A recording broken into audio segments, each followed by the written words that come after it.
Hello बच्चों, मैं प्रवीण दुबे हमेशा की तरह सरदाना इंस्टीट्यूट में एक बार फिर से आपका स्वागत करता हूं। देखिए बच्चों, हम एक सीरीज चला रहे हैं जिसमें 2017 के जो आरक्षक यानी कि एमपी कांस्टेबल के जो पेपर थे उनका सॉल्यूशन हम कर रहे हैं। अभी तक ओवरऑल हम 6 पेपरों पर डिस्कशन कर चुके हैं, मतलब किस तरीके के क्वेश्चन आपके 2017 के पेपर में पूछे गए थे कांस्टेबल में। तो हमने अभी 21 अगस्त, 20 अगस्त और 19 अगस्त यानी कि इवनिंग और मॉर्निंग दोनों शिफ्टों को मिलाकर टोटल 6 पेपरों का डिस्कशन कर लिया है।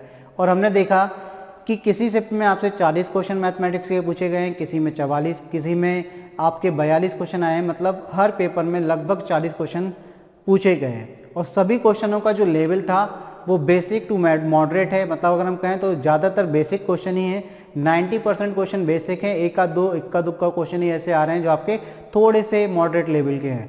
तो आपको चिंता करने की बिल्कुल ज़रूरत नहीं है। यदि आप जेल प्रहरी, लेबर इंस्पेक्टर, कांस्टेबल, एसआई की तैयारी कर रहे हैं तो आप समझ लीजिए कि इसी टाइप के क्वेश्चन आपके आगामी एग्जामों में पूछे जाएंगे। क्योंकि ये देखा गया है कि एक जो बोर्ड होता है जिस तरीके का एग्जाम एक बार कंडक्ट कराता है तो लगभग उसी टाइप के वो क्वेश्चन पूछता भी है। तो थोड़े बहुत चेंजेस के साथ में, लैंग्वेज के साथ में भी ही क्वेश्चन डिलीवर करता है, लगभग सारा पैटर्न यही होता है। तो लास्ट ईयर के पेपर करने का सबसे पहला फ़ायदा तो ये है कि हमें ये आइडिया मिल जाता है कि कितने क्वेश्चन आए, फिर किस टॉपिक से कितने क्वेश्चन आए, उनका वेटेज कितना है। भाई अगर परसेंटेज से मान के चलिए किसी एक पेपर में 3 क्वेश्चन आए तो मतलब वो 3 नंबर के आपके केवल परसेंटेज से पूछ लिया गया। तो साथ में हमने वेटेज पर भी डिस्कशन किया है और हमने जितने भी 6 पेपरों का अभी तक सॉल्यूशन किया है उन 6 पेपरों को हमने इस तरीके से डिस्कस किया है कि अगर किसी क्वेश्चन में आयत बोल दिया, किसी क्वेश्चन में यदि वर्ग बोल दिया तो हमने वर्ग की परिभाषा से लेकर उसके कितने फॉर्मूले होते हैं उनके बारे में डिस्कशन किया। आयत की परिभाषा से लेकर उसके जितने फॉर्मूले बनते हैं उनको डिस्कस किया। अगर किसी क्वेश्चन में घन आ गया, घनाव आ गया यानी कि क्यूब आ गया, क्यूबॉइड आ गया तो उनके फॉर्मूले से लेकर, उनकी परिभाषा से लेकर उसमें कितने फॉर्मूले बन सकते हैं, क्या क्या पॉसिबिलिटी हैं और आगामी इनसे क्वेश्चन कैसे बनाया जा सकता है आपके फ्यूचर में आने वाले एग्जामों में, उन सब पे हमने डिस्कशन किया है। एक क्वेश्चन में अगर 3-4 क्वेश्चन बनने के चांसेस हैं तो उन पर भी हमने डिस्कशन किया है। तो काफ़ी महत्वपूर्ण है जो पेपर आपके डिस्कशन हो चुके हैं, 6 पेपरों का डिस्कशन हो चुका है। तो अगर आपने अभी तक वो वीडियोस नहीं देखे हैं तो उन वीडियो को ज़रूर देखें, आपको काफ़ी मदद मिलेगी। साथ में आपको आइडिया मिलेगा कि भाई किस टाइप के क्वेश्चन पूछे गए हैं और हमें किस हिसाब से तैयारी करनी है। तो प्रीवियस ईयर के पेपर से बहुत अच्छा एक हमें आइडिया मिल जाता है, एक हमें कॉन्सेप्ट तैयार हो जाता है कि भाई इस टॉपिक को ज़्यादा पढ़ना है, इसको थोड़ा सा कम देखना है, इसको थोड़ा सा ज़्यादा देखना है। जिसका वेटेज ज़्यादा है उस पर हम ज़्यादा तैयारी करेंगे तो हम सटीक यानी कि कम समय में अच्छा परफॉर्मेंस दे सकते हैं, कम समय में अच्छा परफॉर्मेंस दे सकते हैं। जैसे कि अभी देखिए रिसेंटली जेल प्रहरी का एग्ज़ाम था, वो पोस्टपोन हो गया। तो आप में से जिनने भी जेल प्रहरी का फॉर्म भरा है, कांस्टेबल के जो एग्ज़ाम आने वाले हैं, एसआई के एग्ज़ाम होंगे, लेबर इंस्पेक्टर के एग्ज़ाम होंगे, यूपी के लेखपाल के, जेल वार्डर के, इसके अलावा आपके जितने भी फायरमैन के एग्ज़ाम होंगे यूपी के, तो आप जितने भी स्टेट लेवल के एग्ज़ाम, यदि आपने किसी स्टेट लेवल का एग्ज़ाम फॉर्म भरा है तो काफ़ी मदद मिलेगी। इन क्वेश्चनों को ज़रूर करें क्योंकि क्वेश्चन कहीं से नहीं इधर से ही आते हैं, जो आ चुके हैं वही आते हैं, थोड़ा बहुत डेटा बदल देते हैं। ठीक है, तो ज़रूर देखें लास्ट वीडियोस को। लास्ट जो 6 पेपरों का डिस्कशन हो चुका है, आज हमारा 7वें नंबर का पेपर है और जो कि हमारा मॉर्निंग शिफ्ट का पेपर है। ये जो पेपर था ये आपसे 22 अगस्त का पेपर आज हम डिस्कस करने जा रहे हैं। 22 अगस्त 2017 का सुबह की जो शिफ्ट का पेपर है उसका हम डिस्कशन करेंगे। आपको बता दें कि इस पेपर में ओवरऑल जो मैथमेटिक्स के क्वेश्चन है वो 44 क्वेश्चन पूछे गए हैं। तो हम कैसे डिस्कशन कर रहे हैं, हमने हर टॉप पेपर में, जैसे अभी हम टोटल 6 पेपरों का डिस्कशन कर चुके हैं। कितने पेपरों का डिस्कशन कर लिया हमने? 6 पेपरों का। उन 6 पेपरों में भी देखा गया है कि मिनिमम 40 और मैक्सिमम 44 क्वेश्चन पूछे गए हैं। तो हमने क्या किया, उसको पार्ट वाइज डिवाइड कर लिया। हम हर वीडियो में क्या करते हैं आपके लिए भाई 1 से लेके 10 तक, 1 to 10 क्वेश्चनों का सॉल्यूशन करते हैं। तो आज भी हम यही प्रथा को अपनाएंगे। आज भी हम 1 से लेकर 10 यानी कि टोटल 10 क्वेश्चनों का सॉल्यूशन करेंगे। तो चलिए अब आपका ज़्यादा समय ना लेते हुए शुरुआत करते हैं भाई पहले क्वेश्चन से कि पहला क्वेश्चन क्या पूछा गया था। पहला क्वेश्चन है, निम्नलिखित समुच्चयों में से कौन सी 4 संख्याओं का योग 57 यानी कि 57 है। आपको 4 ऑप्शन दिए हैं, ये आपके 4 समुच्चय हैं A, B, C, D। इनमें बोल रहे हैं कि जो संख्या है इनका योग किसका 57 यानी कि 57 है।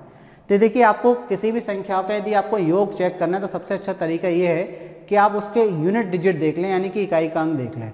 देखिए हमारा जो योग है उसमें इकाई के अंक की अगर बात करें तो कितना है, तो आप कहेंगे यहाँ पर इकाई का अंक, योग में इकाई का अंक कितना है, तो आप कहेंगे योग में इकाई का अंक 7 है। तो अगर योग में इकाई का अंक 7 है तो आप पहले वाले ऑप्शन को उठाइए और उससे इकाई का अंक निकालिए कि क्या आ रहा है। तो आप कहेंगे सर 5 और 5 10 और 2 12, 12 में इकाई का अंक 2 होता है, तो ये पहला ऑप्शन हमारा आंसर कतई नहीं हो सकता। ठीक है, बिल्कुल नहीं हो सकता ये हमारा आंसर। चलिए अब हम बात करते हैं दूसरे ऑप्शन की। तो 5 और 5 10 और 2 12, इसमें भी इकाई का अंक 2 है क्योंकि 12 में इकाई का अंक 2 आता है। 12 का 2 लिखोगे हासिल में 1 जाएगा तो इकाई का अंक तो हमें 2 मिलेगा। तो दूसरा ऑप्शन में हमारा आंसर बिल्कुल नहीं हो सकता। अब बढ़ते हैं तीसरे ऑप्शन की तरफ। तो 5 और 5 10 और 2 12, इधर भी इकाई का अंक कितना है 2, तो ये भी हमारा आंसर नहीं हो सकता। तो अब इसके बाद किस ऑप्शन पर टिक कर देंगे आप, ऑप्शन डी पर। तो ऑप्शन डी में देखिए 9 और 9 18, 4 22 और 5 27, 27 में इकाई का अंक क्या होता है 7, तो ये हमारा आंसर हो जाएगा। तो इस प्रकार बिना ऐड किए इकाई के अंक की सहायता से आप क्या कर सकते हैं, अपना आंसर दे सकते हैं। क्लियर होगी बात।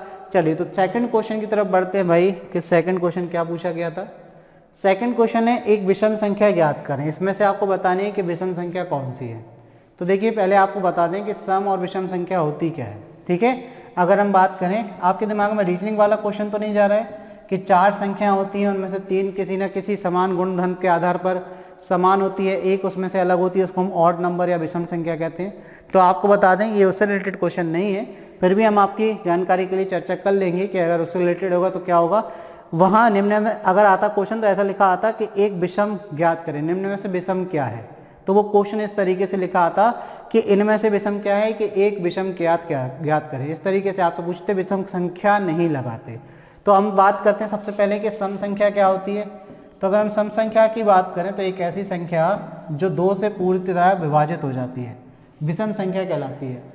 अब पूरी तरह विभाजित होने का मतलब क्या है कि उसमें शेषफल आपके पास क्या रहेगा, 0। ठीक है, जैसे हम बोलें कि भाई 54 बताइए सम संख्या है या विषम। हमने आपसे बोला कि 54 सम है या विषम संख्या है, कौन सी संख्या है ये। तो आप क्या करेंगे, 2 से भाग देंगे। तो आप कहेंगे सर इसमें बिल्कुल 2 से भाग चला जाएगा। क्यों चला जाएगा, क्योंकि किसी संख्या का यदि इकाई का अंक 0 कौन कौन सा हो, 0 2 4 6 और 8 हो, ऐसी कोई भी संख्या जिसके इकाई का अंक 0 2 4 6 8 हो, वो सम संख्या कहलाती है क्योंकि वो 2 से विभाजित हो जाती है। ठीक है, तो 2 से विभाजितता का ये नियम भी पढ़ लिया हमने यहाँ पर। तो देखिए अब विषम संख्या की हम बात करें तो विषम संख्या क्या है। तो आप कहेंगे सर विषम संख्या वो संख्या होगी जिसमें 2 से भाग नहीं जाता। विषम संख्या कौन सी संख्या होगी, वो संख्या होगी जिसमें 2 से भाग नहीं जाता। मतलब आप 2 से भाग देंगे तो शेषफल कितना बचेगा, तो शेषफल हमेशा 1 बचेगा। शेष कितना बचेगा, शेषफल हमेशा 1 बचेगा। तो अब आप देखिए अगर हम आपसे बोलें कि भाई 31 में 2 से भाग दीजिए और बताइए ये सम संख्या है विषम। तो यदि आप 31 यानी 31 को 2 से डिवाइड करते हैं तो डिवाइड नहीं होगा, रिमाइंडर 1 बचेगा। तो ये एक विषम संख्या है। ये क्या है, एक विषम संख्या है। तो ये सिंपल सी चीज़ थी, हमें पता है कि सम संख्या क्या होती है, विषम संख्या क्या होती है। तो ऐसी संख्या जिसमें 2 से भाग चला जाता है वो सम संख्या कहलाती है। ऐसी संख्या जिसमें 2 से भाग नहीं जाता वो विषम संख्या कहलाती है। अब 2 की विभाज्यता का नियम क्या होता है, तो यदि किसी संख्या का इकाई का अंक 0 2 4 6 8 है तो वो 100% 2 से विभाजित हो जाएगी, और अगर वो 2 से विभाजित हो जाएगी मतलब वो क्या है, एक सम संख्या है। क्लियर होगी बात। चलिए तो बढ़ते हैं ऑप्शन की तरफ, देखते हैं भाई क्वेश्चन में ऑप्शन क्या दिए। तो आप देखिए 21 जो है इसमें 2 से भाग नहीं जाएगा, यानी कि ये विषम संख्या है क्योंकि इसके इकाई का अंक 1 है। ठीक है ना, तो ये क्या होगी, आपकी विषम संख्या होगी। और यही तो आपसे शायद पूछा था, तो ये आपका आंसर हो गया। बाकी देखिए इसमें 2 से भाग चला जाएगा, इसमें भी और इसमें भी, तो आपका आंसर क्या हो गया, पहला ही ऑप्शन आपका आंसर हो गया। क्लियर। चलिए बढ़ते हैं अगले क्वेश्चन की तरफ। देखिए अगला क्वेश्चन है अंक 8 0 6 2 और 5 के साथ 8000 से अधिक कितनी 4 अंकों की संख्याएं बनाई जा सकती है। मतलब आपके पास टोटल कितने अंक दिए हैं, तो अंकों की जो संख्या आपके पास टोटल है वो कितनी है, तो आप कहेंगे सर 5 है। कौन कौन से, 8 0 6 2 और 5, ये कुल आपके पास 5 अंक हैं। ठीक है, ये कितने अंक हैं आपके पास? कुल 5 अंक हैं। इन 5 अंकों से आपको 4 अंकों वाली संख्या बनानी है, और वो जो संख्या आपको बनानी है वो आपकी सभी किस्म से 8000 से अधिक होना चाहिए। तो अब आपको पता है कि अगर आप किसी संख्या का या 4 अंकों की जो संख्या बना रहे हैं तो आप यहाँ पर इसमें से 0 नहीं रख सकते, क्योंकि अगर आप पहला अंक 0 रख देंगे तो वो 3 अंकों की संख्या हो जाएगी। 6 भी नहीं रख सकते क्योंकि वो 6000 की सीरीज की संख्या हो जाएगी, मतलब 6000 समथिंग कुछ होगा। 2 रखोगे तो 2000 की संख्या बनेगी। 5 रखोगे तो आपकी 5000 की संख्या बनेगी।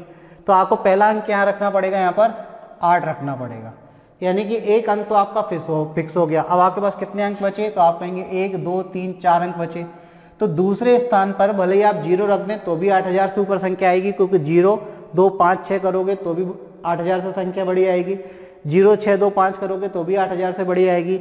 0 5 6 2 करोगे तो भी 8000 से बड़ी संख्या आएगी। यानी कि इन चारों अंकों में से कोई भी एक अंक इस स्थान पर रखा जा सकता है। तो स्थान 1 है तो यहाँ कितने प्रकार से आप अंक रख सकते हैं? 4 प्रकार से। अब देखिए यहाँ जो 8 रख दिया ये तो फिक्स हो गया, इसको रखने का तरीका क्या? एक ही है, मतलब एक स्थान पर एक अंक बैठाने का तरीका एक ही है। ये क्रमचय है, ये क्या पढ़ रहे हैं हम? परमुटेशन। इसको हम क्रमचय बोलते हैं। जब हमारे पास अंक दिए हों और अंकों की सहायता से हमें संख्या बनानी हो तो ये क्रमचय संचय का एक चैप्टर होता है, क्रमचय और संचय। क्रमचय और संचय, तो उस चैप्टर के अंतर्गत हम इन चीज़ों को पढ़ते हैं। ठीक है, तो थोड़ी सी आप बेसिक नॉलेज अभी ले लें फिलहाल के लिए कि अगर आपको 4 अंकों की संख्या बनानी है, 5 अंक आपके पास है, कंडीशन दी है कि 8000 से बड़ी, तो पहला अंक आपका फिक्स हो जाएगा। मतलब एक स्थान एक ही अंक रखने का एक ही तरीका। भाई एक सीट है, एक व्यक्ति को बिठाना है, आप कितने तरीके से बिठा सकते हैं? तो एक सीट एक कुर्सी पर अगर आपको एक व्यक्ति को बिठाना है तो आप कहेंगे सर एक तरीका रहेगा, क्योंकि भाई एक व्यक्ति एक सीट है, बिठा दीजिए उसको। ऐसा तो है नहीं कि एक बार बिठाया फिर उठा के फिर बिठाल दोगे, दूसरा तरीका तीसरा, ऐसा नहीं होगा। एक व्यक्ति है, एक कुर्सी, एक तरीका। ठीक, अब देखिए यहाँ पर ये दूसरी कुर्सी है, 4 व्यक्ति हैं, कितने तरीके से बिठा सकते हो? 4 तरीके से। पहले आप 0 को रख दीजिए, आपने बोला हटिए 0 आप मत बैठिए, 6 बैठ जाइए, तो 6 को बिठा सकते हैं। आपने कहा 6 आप मत बैठिए, 2 बैठ जाइए, तो आप इस स्थान पर 2 को बिठा सकते हैं। आपने कहा 2 छोड़िए, आप 5 बैठ जाइए। मतलब एक स्थान पर 4 लोगों को बिठाने के तरीके कितने हैं? 4। तो यानी कि इस स्थान पर आप इन 4 में से कोई भी एक अंक रख सकते हैं। अब क्या है, ये क्वेश्चन जो बनता है ये रिपीटेशन नॉट अलाउ का क्वेश्चन है, जहां अंकों की पुनरावृत्ति नहीं होती। ठीक है, तो जब अंकों की पुनरावृत्ति नहीं होती तो एक अंक आपको यहाँ दूसरे स्थान पर फिक्स करना पड़ेगा। तो वो अंक हमने माना या तो 0 आपने फिक्स कर दिया, या 6 या 2 या 5, मतलब एक आपने फिक्स कर दिया। तो अब आपने जब एक अंक फिक्स कर दिया तो आपके पास कितने बचे? 3। तो अगले स्थान पर कितने अंक रख सकते हैं आप? 3। तो इस स्थान पर 3 अंक रख सकते हैं। एक स्थान 3 अंक कितने तरीके से बिठा सकते हैं आप? 3 तरीके से। एक फिर से फिक्स कर देंगे यहाँ पर, तो अगला जो एक स्थान बचा है इस पर के लिए आपके पास कितने अंक बचे? 2, क्योंकि आपने एक यहाँ पर फिक्स कर दिया। तो अब कितने बचे? 2। तो एक स्थान पर 2 अंक बिठाने के तरीके, तो आप कहेंगे 2। इन सबका आपस में मल्टीप्लाई कर दीजिए तो आपको क्या बन जाएगा? संख्या बन जाएगी कि 8000 से अधिक 4 अंकों वाली कितनी संख्याएं बन सकती हैं। तो मल्टीप्लाई कर देंगे, 3 दूनी 6, 6 चौको 24, 24 एकम 24, यानी कि टोटल 24 संख्याएं बनेंगी। कितनी संख्या बनेगी? 24। किस ऑप्शन में दिया है आपको? तो ऑप्शन बी जो है आपका आंसर हो जाएगा। ऑप्शन बी क्या हो गया? आपका आंसर हो गया। आई होप आपको बात क्लियर है। चलिए अगले क्वेश्चन को देख लेते हैं भाई कि अगला क्वेश्चन क्या है। अगला क्वेश्चन कह रहा है एक संख्या में 2 अंक हैं जिनका योगफल 8 है। ठीक है, एक संख्या में 2 अंक हैं जिनका योगफल 8 है। यदि इस संख्या से 18 घटा दिए जाए तो अंक प्रतिलोमित हो जाते हैं। अंक प्रतिलोमित होने का मतलब क्या है कि अंक अपना स्थान बदल लेते हैं। आपने देखा होगा कि 2 अंकों से जब भी क्वेश्चन पूछा जाता है और उसमें बोलते हैं कि अंक अपना स्थान बदल लेते हैं, या तो इसमें कोई संख्या आप जोड़ दें या कोई संख्या घटा दें। यहाँ पर क्वेश्चन में बोल रहे हैं कि 18 घटा दिया जाता है तो अंक अपना स्थान बदल लेते हैं, यानी कि प्रतिलोमित हो जाते हैं। ये आपका क्वेश्चन है। ठीक है, अब देखिए यहाँ पर हम बात करें कि एक संख्या में 2 अंक है जिनका योगफल कितना है? 8 है। एक संख्या में कितने अंक हैं? 2 अंक हैं जिनका योगफल कितना है? 8 है। तो सबसे पहले हम इसको ट्रेडिशनली अप्रोच से कर रहे हैं, फिर विद इन सेकेंडों में आपको इस क्वेश्चन को सॉल्व करना सिखाएंगे कि कैसे करेंगे, क्योंकि अप्रोच आना आपको जरूरी है। तो अप्रोच क्या है? हम जानते हैं कि 2 अंकों की संख्या क्या होती है। 2 अंकीय संख्या का जो फॉर्मूला है, 2 अंकीय संख्या यानी कि 2 डिजिट नंबर, 2 अंक की संख्या क्या होती है? अगर हम इसकी बात करें तो ये होती है 10 इंटू दहाई का अंक, 10 इंटू दहाई का अंक प्लस इकाई का अंक, ये आपकी 2 अंक की संख्या होती है, प्लस इकाई का अंक, ये आपकी क्या होती है, 2 अंक की संख्या होती है। क्या होती है, 10 इंटू दहाई का अंक प्लस इकाई का अंक। तो सबसे पहले हमने मान लिया कि इस संख्या का इकाई का अंक क्या है, तो इकाई अंक हमने मान लिया इस संख्या का कितना है, x है। कितना मान लिया, x मान लिया। दहाई अंक कितना मान लिया, तो हमने माना कि इस संख्या का दहाई अंक जो है वो कितना है, तो आप कहेंगे y है। तो हमारी संख्या क्या बनेगी, तो 2 अंकों की जो संख्या है वो हमारी संख्या कितनी बन जाएगी, वैल्यू रख दीजिए 10 इंटू दहाई का अंक यानी कि y प्लस इकाई का अंक यानी कि x। ये वो संख्या है, इसकी वैल्यू हमें ज्ञात करनी है, यानी कि इसको हमने इक्वेशन नाम दे दिया 1। अब ये बोल रहे हैं कि इस संख्या से यदि 18 घटा दिए जाए तो अंक प्रतिलोमित हो जाते हैं, मतलब x के स्थान पर y और y के स्थान पर x आ जाता है। ठीक है, अंक क्या हो जाते हैं, प्रतिलोमित हो जाते हैं। तो अब देखिए यहाँ पर इस संख्या में से कितना घटा दिया हमने, 10y माइनस x, इसमें से 18 घटा दिया, तो इस संख्या के अंक प्रतिलोमित हो जाते हैं, मतलब अब हमें संख्या मिलती है 10x प्लस y। तो यानी कि इसमें से 18 घटाने पर ये 10x प्लस y के बराबर होगी, तो बिल्कुल होगी। इसको आप जब सॉल्व करेंगे तो देखिए इस पूरे को इस तरफ ले जाइए, 10x इस तरफ लाइए, y इस तरफ लाइए, तो ये बचेगा 9y, 10x माइनस का हो जाएगा, x घटेगा तो माइनस का 9x, ठीक है, और बराबर में कितना हो जाएगा 18। तो आप देखेंगे कि y माइनस x कितना हो जाएगा, तो यहाँ से आप 9 कॉमन ले लीजिए, बराबर में कितना 18, 9 से ही कितने बार कट गया, 2 बार कट गया। तो आपके पास एक वैल्यू आ गई, एक और इक्वेशन बन गई कि y माइनस एक्स कितना है, तो आप कहेंगे 2 के बराबर। अच्छा, एक चीज़ और दी थी आपको कि जिनका योगफल कितना है 8 है, मतलब इस संख्या में अंक हैं जिनका योगफल कितना 8 है, यानी कि आपको इकाई और दहाई के जो अंक है उनका योगफल दिया, यानी कि x प्लस वाई बराबर कितना दिया है, क्वेश्चन में आपको 8 दिया है। अब हमारे पास 2 इक्वेशन हो गई, इस इक्वेशन को और लिख लीजिए, x प्लस वाई बराबर कितना है 8 है। अगर इन दोनों को आप जोड़ देते हैं तो x से x कैंसिल हो जाएगा, तो यहाँ से आपके पास वैल्यू निकलेगी 2y बराबर कितनी, तो आप कहेंगे 10, तो y की वैल्यू कितनी, तो आप कहेंगे 5। y की वैल्यू 5 है, तो आप बताइए x प्लस वाई बराबर 8 है, तो x की वैल्यू कितनी हो गई, तो x की वैल्यू हो गई आप कहेंगे 3। x की वैल्यू भी आ गई आपके पास, y की वैल्यू भी आ गई, तो संख्या क्या थी आपकी, तो आप कहेंगे सर संख्या हमारी थी, संख्या थी 10y प्लस x, इसमें y की वैल्यू रख दीजिए 10 इंटू 5 प्लस x की वैल्यू रख दीजिए 3, तो ये 50 3 कितना हो जाएगा 53। तो वो आंसर कितना आ गया आपका 53, यही हमारा आंसर भी है। ये 53 क्या हो गया आपका आंसर हो गया।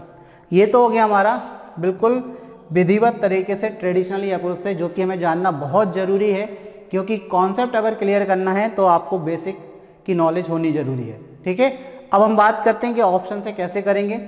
तो हम दूसरा मेथड लगा रहे हैं, ऑप्शन की सहायता से इस क्वेश्चन को सॉल्व करते हैं कि ऑप्शन से कैसे करेंगे। तो ऑप्शन से कैसे सॉल्व करेंगे इस क्वेश्चन को देखिए।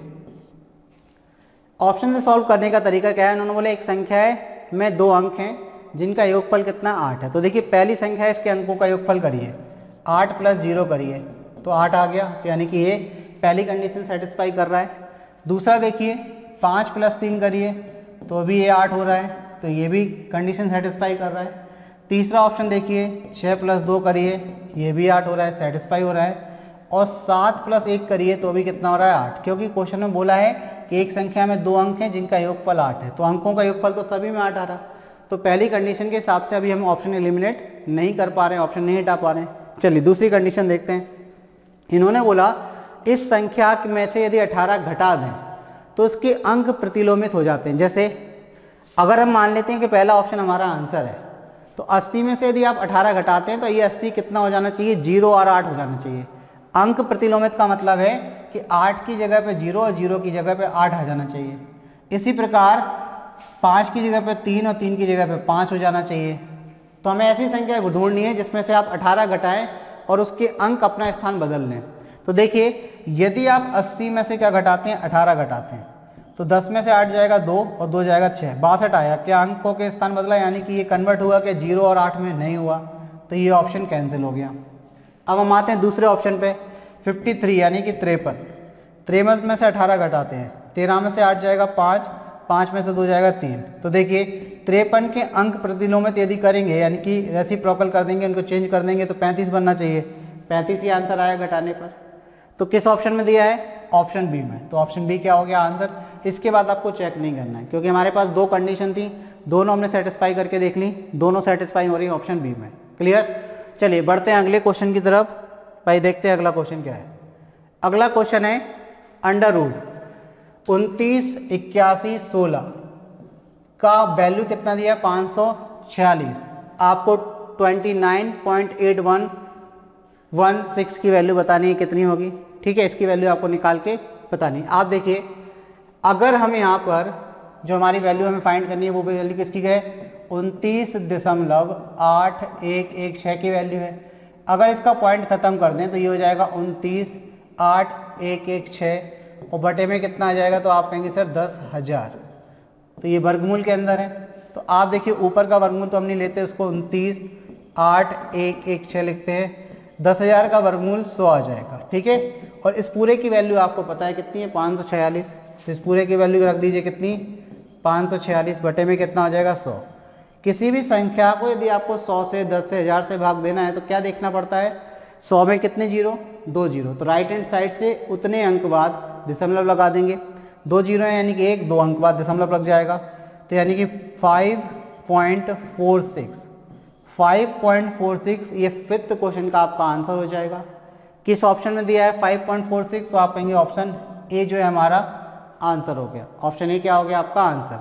चलिए बढ़ते हैं अगले क्वेश्चन की तरफ। देखते हैं भाई अगला क्वेश्चन क्या है। अगला क्वेश्चन है -64 यानी कि 64 इंटू -1331 का घनमूल निम्न होगा। इसका घनमूल बताना है कि घनमूल कितना होगा। तो देखिए आपको क्वेश्चन दिया है कि -64 इंटू -1331 इसका घनमूल ज्ञात करना है। घनमूल मतलब क्यूब रूट आपको फाइंड करना है। ठीक है, अब आप देखिए, अब आप इसको लिख सकते हैं कैसे, घन के अंदर 64 को आप लिख सकते हैं -4 और -4 3 बार। ठीक है, 4 चौको 16 चौको 64 इंटू इसको आप लिख सकते हैं -11 इंटू -11 इंटू में -11। अब आप देखिए घनमूल में क्या होता है 3 का ग्रुप बनाना पड़ता है। तो यहाँ देखिए 3 का ग्रुप है, यहाँ भी 3 का ग्रुप है, कितना आ जाएगा भाई, तो आप कहेंगे सर 1 बाहर आ जाएगा। तो यहाँ से -4 बाहर आ गया, यहाँ से -11 बाहर आ गया, तो 11 चौक कितना हो जाएगा 44। कितना हो जाएगा 44 और माइनस माइनस प्लस में कन्वर्ट हो जाएगा। तो जो आपका आंसर आएगा वो किस में आएगा आपका प्लस का 44, प्लस का 44 किस में दिया है ऑप्शन ए में। तो ये आपका आंसर हो गया। सिंपल क्वेश्चन, सिंपल तरीके से करें ज़्यादा अच्छा है। चलिए अगले क्वेश्चन की तरफ बढ़ते हैं। अगला क्वेश्चन है एक दुकानदार 100 किलोग्राम शक्कर के थैले के एक भाग को 10% के लाभ पर और शेष भाग को 20% के लाभ पर बेचता है। संपूर्ण थैले पर उसे कुल 18% का लाभ होता है, तो 20% के लाभ पर वो कितने किलोग्राम शक्कर का विक्रय करता है। ठीक है, दो तरीके से हम कर सकते हैं, ट्रेडिशनल अप्रोच है उसको भी हम जानेंगे कैसे, और एक डायरेक्ट कर सकते हैं। ठीक है, डायरेक्ट मतलब इसमें एलिगेशन का इस्तेमाल आप कर सकते हैं। तो सबसे पहले हम बात करते हैं कि 100 किलोग्राम क्या थी हमारे पास शक्कर थी। इसको दो भागों में बांटा, एक भाग को 10% के लाभ पर और दूसरे को 20% के लाभ पर बेच रहे थे। तो पहले भाग को हमने मान लिया कितना है, तो हमने बोला x किलोग्राम है। तो दूसरा भाग कितना है, तो आप कहेंगे 100 माइनस x किलोग्राम दूसरा भाग हो गया। एक ही वेरिएबल में ले लिया, इन दोनों का योग करोगे 100 आएगा।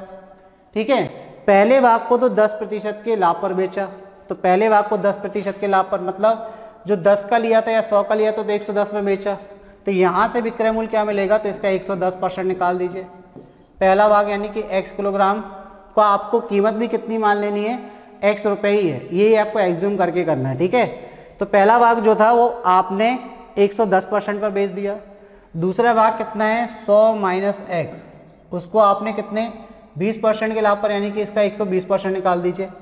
इन दोनों का अगर आप योग करेंगे तो कुल विक्रय मूल्य के बराबर होगा। अब कुल विक्रय मूल्य मतलब किसका, 100 किलोग्राम पर टोटल आपको कितने का लाभ हुआ, यानी कि 100 किलोग्राम आप ऐसा एज्यूम कर रहे हैं कि 100 किलोग्राम आपने 100 रुपए का लिया, तभी इस क्वेश्चन को हम कर रहे हैं, ध्यान रखना। तो x किलोग्राम x रुपए का हो गया, x रुपए पर 10% का लाभ कमाकर आपने कितने का बेच दिया 110 का। x 100 माइनस x रुपए का किलोग्राम पर 100 माइनस x रुपए का वो आया होगा और उस पर 20% का लाभ कमाकर ये बेच दिया। तो इन दोनों का विक्रय मूल्य कुल विक्रय मूल्य हो गया। अब आपको क्या करना है, 100 का कुल विक्रय मूल्य कितना लाभ हुआ 118% निकाल देना है। तो 118% निकाल दीजिए, इन दोनों को बराबर कर दीजिए। अब देखिए परसेंट का सिंबल पूरे में से कॉमन आ रहा है और एक जीरो भी कॉमन आ रहा है। तो अगर हम यहाँ से परसेंट लेके कॉमन काट दें तो परसेंट से तो परसेंट कैंसिल, एक जीरो से ये जीरो भी कॉमन कैंसिल आ जाएगी, 10 कॉमन आ जाएगा, कट गया। तो यहाँ पे बचा ये 11x, यहाँ पर बचा ये 100 माइनस x, ठीक है, इंटू में कितना 12, और यहाँ पर आपको बचा 10 इंटू 118। अब हमें क्या करना है, केवल कैलकुलेशन का काम है। तो अब अगर कोई चीज़ कट रही है तो उसको काट दीजिए, नहीं कट रही है तो मल्टीप्लाई कर दीजिए। ये आपका 11x, ये आपका हो जाएगा 1200, प्लस में माइनस का ये हो जाएगा आपका 12x, ये आपका हो जाएगा 1180, ठीक है। 12x माइनस का है, 11x प्लस का है, तो माइनस का x बचेगा, ये उस तरफ चला जाएगा, तो माइनस का x बचा। 1200 में से 1180 माइनस होगा तो 20 बचेगा। तो आपका जो एक पार्ट है वो कितना आ गया, 20 आ गया। अब ये जो 20 आया, 20 किलोग्राम आ गया, यानी कि x की वैल्यू कितनी मानी हमने, x रुपए भी माने और 20 किलोग्राम भी माना। तो यानी कि पहला जो पार्ट था जिसको आप किस पे 10% पर बेच रहे थे, 10% के लाभ पर बेच रहे थे, वो x था, उसकी वैल्यू कितनी है, तो आप कहेंगे 20 किलोग्राम। तो दूसरा पार्ट जिसको आप 20% के लाभ पर बेच रहे थे, ये दूसरा पार्ट है जिसमें हमने 20% का लाभ लिया, तो उसकी वैल्यू कितनी आएगी, तो आप कहेंगे सर 80 किलोग्राम। 100 में से 20 माइनस कर देंगे। क्वेश्चन क्या पूछा गया है कि 20% के लाभ पर वो कितने किलोग्राम शक्कर का विक्रय करता है। तो 20 किलोग्राम के लाभ पर कितना कर रहा है भाई, 80। तो आपका आंसर कितना आ जाएगा, 80 किलोग्राम। एक तो ये अप्रोच हो गई, ये तो आपका ट्रेडिशनल तरीका है, ये फर्स्ट मेथड है आपकी। तो इस क्वेश्चन को आप इस तरीके से कर सकते हैं। सेकंड मेथड और देख लें, तो सेकंड मेथड आपकी है, देखिए सेकंड मेथड से कैसे करेंगे, एलिगेशन लगाएंगे। तो हमने बोला कि 100 किलोग्राम का पहला पार्ट और दूसरा पार्ट, पहले पार्ट को बेच रहे हैं 10% के लाभ पर, दूसरे पार्ट को बेच रहे हैं 20% के लाभ पर, दोनों तरफ लाभ है, तो ये प्लस में लिखा जाता है लाभ, ध्यान रखना, ठीक है। और कुल पर कितने का लाभ हो रहा, 18% का। तो एलिगेशन कहता है कि आपने यदि एक भाग को 10% के लाभ पर बेचा, दूसरे को 20% के लाभ पर बेचा, लेकिन फाइनली आपको पूरी क्वांटिटी पर 18% का लाभ हुआ, तो हम कह सकते हैं कि ये आपकी मीन वैल्यू है, यानी कि इन दोनों का औसत है। तो मीन वैल्यू 18 है, एक भाग आपने 10% के लाभ पर बेचा, एक 20% के लाभ पर, तो ये स्मॉलर वैल्यू, ये लार्जर वैल्यू और मीन वैल्यू कहलाती है। यानी कि हम मध्य मान में से स्मॉलर मान, छोटे मान को घटा देंगे, 18 माइनस 10 और क्रॉस में लिखते हैं तो कितना आ जाएगा 8, और यहाँ 20 माइनस 18 यानी कितना आ जाएगा 2। यानी कि पहले भाग और दूसरे भाग का अनुपात मिल जाएगा आपको। तो पहले भाग और दूसरे भाग का अनुपात कितना मिला, 2 से कटेगा 2 एकम 2, 2 दूनी 4। तो पहले भाग और दूसरे भाग का जो अनुपात आ गया वो आपका 1:4 आ गया। तो हम कह सकते हैं कि पहला भाग यदि 4 है, 1 है, तो दूसरा भाग कितना है, 4 है। तो टोटल कितना है, तो टोटल 5, और आपको पता है टोटल कितना था, 100 किलोग्राम के बराबर। तो 5 की वैल्यू 100 किलोग्राम के बराबर, 1 की वैल्यू किसके बराबर, तो आप कहेंगे सर 20 किलोग्राम के बराबर। अब आपसे पूछा क्या गया कि 20% के लाभ पर, तो 20% के लाभ पर कौन सा भाग आ रहा है, तो ध्यान रखना है इसके नीचे ही वाला लेते हैं, ऐसा नहीं करते हैं कि क्रॉस में ले रहे हैं तो ये 10 का होगा, तो इसके नीचे वाला होगा, और 10% के लाभ पर 1 की वैल्यू, यानी कि 10% के लाभ पर 20 किलोग्राम बेचा गया, तो 20% के लाभ पर 4 यूनिट, 4 यूनिट की वैल्यू निकालने के लिए 4 से मल्टीप्लाई कर दीजिए, तो 4 यूनिट की वैल्यू आ जाएगी 80 किलोग्राम। यानी कि 20% के लाभ पर 80 किलोग्राम शक्कर को बेचा गया। तो ऑप्शन आपका सी ही रहेगा। फिर भी क्लियर होगी बात। तो ये 2 तरीके से हम इस क्वेश्चन को कर सकते हैं, ये ट्रेडिशनल अप्रोच है और ये आपका एलिगेशन के माध्यम से। चलिए क्लियर है, तो चलिए बढ़ते हैं अगले क्वेश्चन की तरफ, देखते हैं अगला क्वेश्चन क्या है।